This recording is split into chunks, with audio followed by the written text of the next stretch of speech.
Class 9th की chemistry की एक क्लास हो चुकी है। सेकंड क्लास है जो कि फ़िज़िक्स का फर्स्ट चैप्टर है। ठीक है, फिज़िक्स का फर्स्ट चैप्टर है आपका मोशन, गति। इसमें आप गति में फर्स्ट जो हेडिंग है वो विरामावस्था। गति अवस्था और विरामावस्था क्या होती है ये समझेंगे आप पहले। ठीक है, किसी वस्तु की स्थिति में समय के साथ कोई परिवर्तन नहीं होता है तो वस्तु विरामावस्था में कहलाती है। जैसे मेज पर रखी किताब, मेज पर कोई किताब रखी है, उसके समय के साथ कोई भी उसकी स्थिति में परिवर्तन नहीं हो रहा है। ठीक है, गति अवस्था यदि कोई वस्तु समय के साथ अपनी स्थिति में परिवर्तन करती है तो वह स्थिति परिवर्तन ही क्या कहलाती है, गति कहलाती है। किसी भी वस्तु के समय के साथ अपनी स्थिति में परिवर्तन हो तो उसे क्या कहेंगे, गति अवस्था कहेंगे। सड़क पर वाहनों की गति, खेल के मैदान में खिलाड़ियों की गति, और भी एग्जाम्पल हो सकते हैं, सूर्य की गति, चंद्रमा की गति आदि, ये सब गति है। ठीक है, अब जब गति हो गई तो हम लोग अगली हेडिंग है गति के प्रकार की। गति मुख्यतः कितने प्रकार की होती है ये पढ़ेंगे। ठीक है, अगली गति के प्रकार। ठीक है, सरल रेखी गति, पहले हेडिंग है सरल रेखी गति। ठीक है, इसको मैंने लिखा नहीं है, इसको मैं पढ़ा रहा हूँ, बोल रहा हूँ, आप लिख लीजिएगा खुद। ठीक है, सरल रेखी गति, जब कोई कण एक सरल रेखा में गति करता है तो ये गति कौन सी होगी, सरल रेखी गति होगी। सीधी सरल रेखा में ऐसे गति करता है यहाँ से लेकर यहाँ तक। ठीक है, जब कोई वस्तु एक सीधी रेखा में गतिमान होती है तो उसकी गति स्थानांतरी गति होती है। दोनों में डिफरेंस है। जब कोई कण सरल रेखा में गति करता है तो उसे क्या कहेंगे, रेखी गति कहेंगे, और जब कोई वस्तु एक सीधी रेखा में गतिमान होती है तो उससे स्थानांतरी गति कहेंगे। जैसे क्षैतिज सतह पर लुढ़कती हुई गेंद, हाथ से गिरता हुआ पत्थर, ऐसे पेन पकड़ा हुआ ये गिरा। ठीक है, तो यहाँ से यहाँ तक आया, ये गति कौन सी हो जाएगी, सरल रेखी गति अथवा स्थानांतरी गति। ठीक है, इसकी डिफिनीशन आप लिखेंगे, जब कोई कण एक सरल रेखा में गति करता है तो यह गति सरल रेखी गति कहलाएगी, तथा जब कोई वस्तु एक सीधी रेखा में गतिमान होती है तो उसकी गति स्थानांतरी गति कहलाएगी, स्थानांतरी गति कहलाएगी। ठीक है, नेक्स्ट है सेकेंड हेडिंग वृत्ताकार या घूर्णन गति। जब कोई कण किसी वृत्ताकार पथ पर गति करता है तो उसकी गति वृत्तीय गति या कोणीय गति कहलाती है। जैसे ये वृत्ताकार पथ है, इस पर कोई कण है, यहाँ से लेके यहाँ तक चक्कर लगा रहा है तो इसकी जो गति होगी वो वृत्ताकार गति होगी। नेक्स्ट है घूर्णन गति, इसी में घूर्णन गति है, जब कोई वस्तु किसी स्थिर अक्ष के परितः इस प्रकार गति करती है कि वस्तु का प्रत्येक कण वृत्तीय पथ पर गति करता है।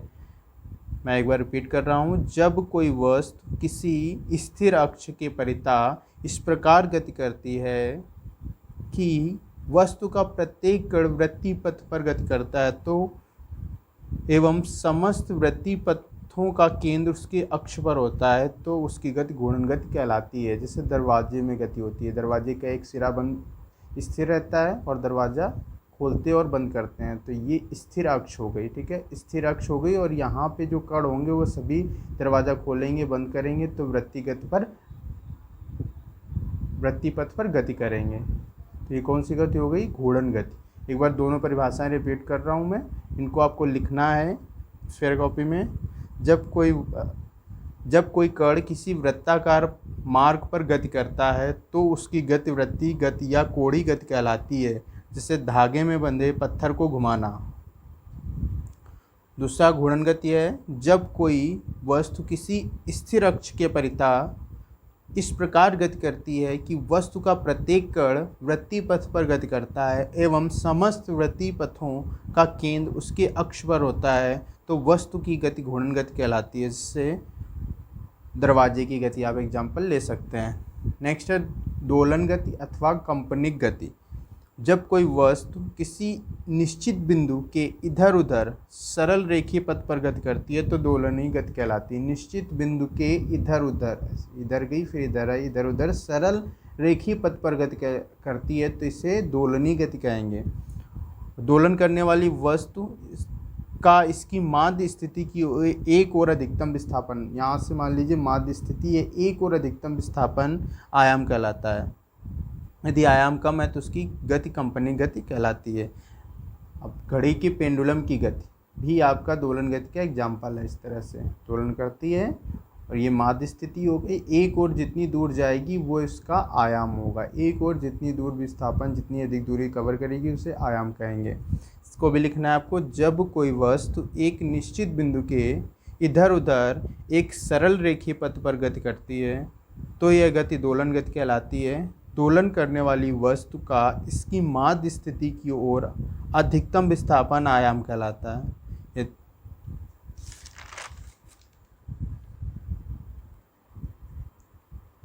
अगला है गति संबंधित मूलभूत पद। पहला है निर्देश बिंदु, वह बिंदु जिसके सापेक्ष किसी वस्तु की गति का अध्ययन किया जाता है निर्देश बिंदु या मूल बिंदु कहते हैं। इसको इसी तरह लिखना है।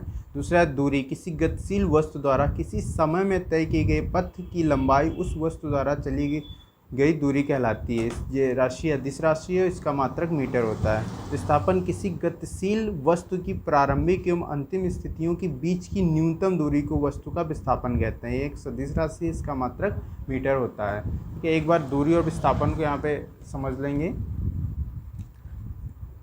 मान लीजिए दूरी और विस्थापन में जो डिफरेंस है इस तरह से आप समझ सकते हैं। आप अपने घर से स्कूल जा रहे हैं तो आप इस रोड पे गए, 5 मीटर चले, फिर इधर मुड़े 2 मीटर चले, इधर मुड़े 3 मीटर चले। ठीक है, टोटल अगर आपसे पूछा जाए कितनी दूरी कवर कर रहे हैं आप, कितना डिस्टेंस कवर किया है, तो 5 2 7 3 10 मीटर, ये आपकी दूरी हो गई। ठीक है, विस्थापन क्या होता है? प्रारंभिक एवं अंतिम स्थितियों के बीच की न्यूनतम दूरी, ये आपका विस्थापन हो गया, जो न्यूनतम दूरी होगा।